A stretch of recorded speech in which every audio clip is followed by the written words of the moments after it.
অভিযন্তা যোশিতা দাসৰ আত্মহননৰ আঁৰৰ দোষীৰ বিৰুদ্ধে ব্যৱস্থা গ্ৰহণৰ দাবীত হাজো যুৱ কংগ্ৰেছ কমিটিৰ প্ৰতিবাদী কাৰ্যসূচী।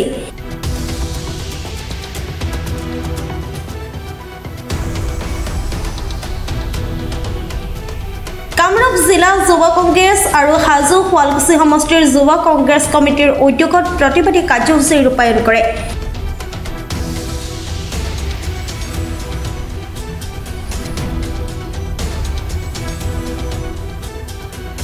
হাজোৰ কলিতাকুছিত অভিযন্তা যোশিতা দাসৰ আত্মহননৰ আঁৰৰ দোষীৰ বিৰুদ্ধে ব্যৱস্থা গ্ৰহণৰ দাবীত যুৱ কংগ্ৰেছৰ বিষয়ববীয়াৰ লগতে সমৰ্থকসকলে এক প্ৰতিবাদী কাৰ্যসূচী ৰূপায়ণ কৰে।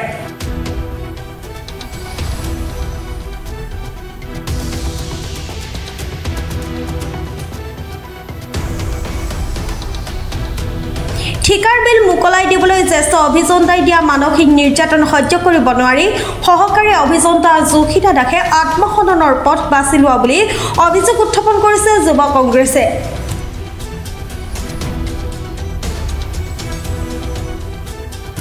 সহকাৰী অভিযন্তা যোশিতা দাসৰ আত্মহননৰ আঁৰৰ দুৰ্নীতিগ্ৰস্তসকলৰ বিৰুদ্ধে কঠোৰ ব্যৱস্থা গ্ৰহণৰ দাবীত কালি বিৰোধী দলটোৰ যুৱ কংগ্ৰেছৰ দলীয় নেতাকৰ্মীয়ে প্ৰতিবাদ সাব্যস্ত কৰে।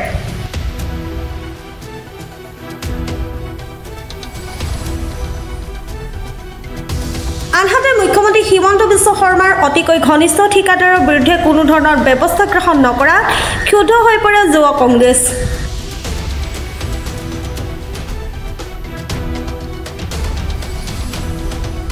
দুৰ্নীতি অনিয়ম সংঘটিত কৰা চৰকাৰী বিষয়া আৰু ঠিকাদাৰসকলৰ ওপৰত উচিত তদন্ত কৰি দৃষ্টান্ত শাস্তি প্ৰদান কৰাৰ বাবে যুৱ কংগ্ৰেছৰ দলটোৱে প্ৰতিবাদ সাব্যস্ত কৰে।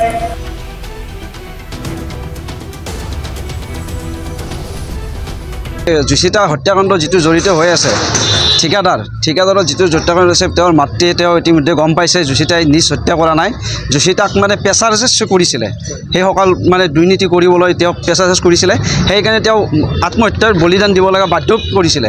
সেই তাৰ পক্ষতো আজিলৈকে মুখ্যমন্ত্ৰী মহোদয়ে কোনো মানে বিবেচনা কৰা নাই, কোনো মানে আজিলৈকে মাত মাতা নাই। আমি অনুৰোধ জনাইছোঁ যাতে এই ক্ষেত্ৰত পৰিয়ালটোৱে ন্যায় পাব লাগে, তাৰ কাৰণে মই আহ্বান জনাইছোঁ মুখ্যমন্ত্ৰী মহোদয়ক।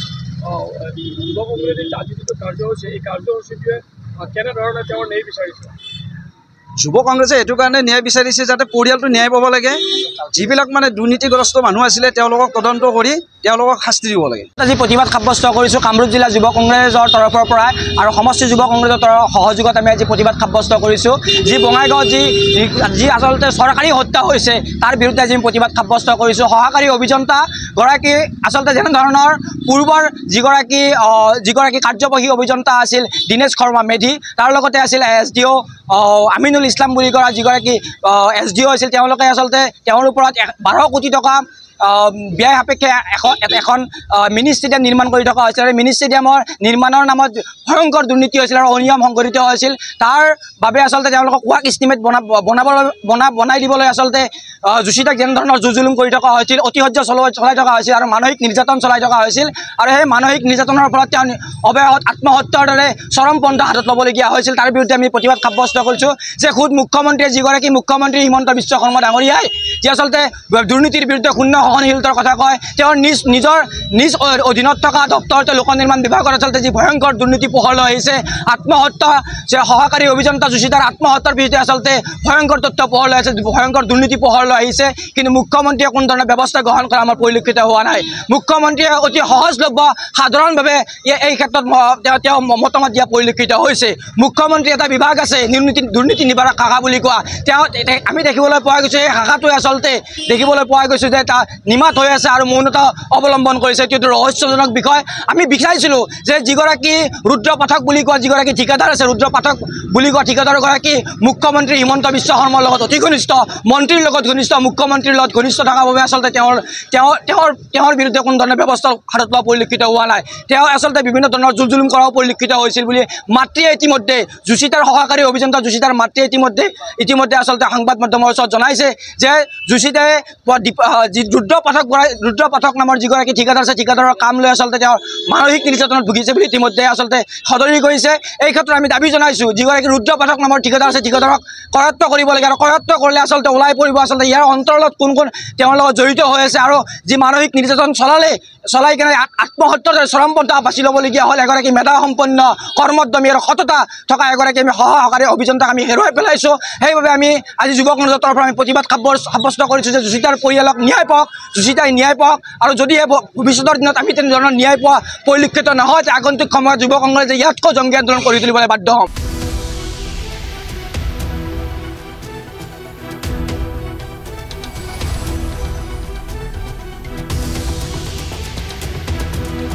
হাজোৰ পৰা কমলাকান্ত দাসৰ ৰিপৰ্ট, প্ৰাতঃ টাইম ডিজিটেল।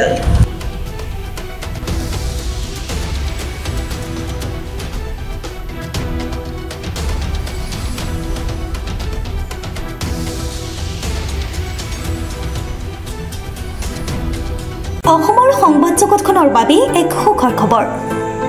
আপোচবিহীন ৰাইজৰ কণ্ঠ সাপ্তাহিক কবচ পুনৰ এবাৰ অসমৰ ৰাইজৰ মাজলৈ। স্বত্বাধিকাৰী প্ৰণীতা কলিতাৰ দ্বাৰা প্ৰকাশিত আৰু আপোচবিহীন একাংশ নপুৰণি অভিজ্ঞতাপুষ্ট সাংবাদিকৰ দ্বাৰা প্ৰচাৰিত তথা eco printing press Guwahati Katabari গড়চুকত মুদ্ৰিত সাপ্তাহিক কবচ এতিয়া অসমৰ বিভিন্ন প্ৰান্তত উপলব্ধ। আমাৰ ঠিকনা মুখ্য কাৰ্যালয় অসম ফৰেষ্ট স্কুল হৰি মন্দিৰ পথ গুৱাহাটী আৰু উপ কাৰ্যালয় Kalita market Bijoynagar Kamrup Assam. Mobile number হৈছে 9435114666 70024728813।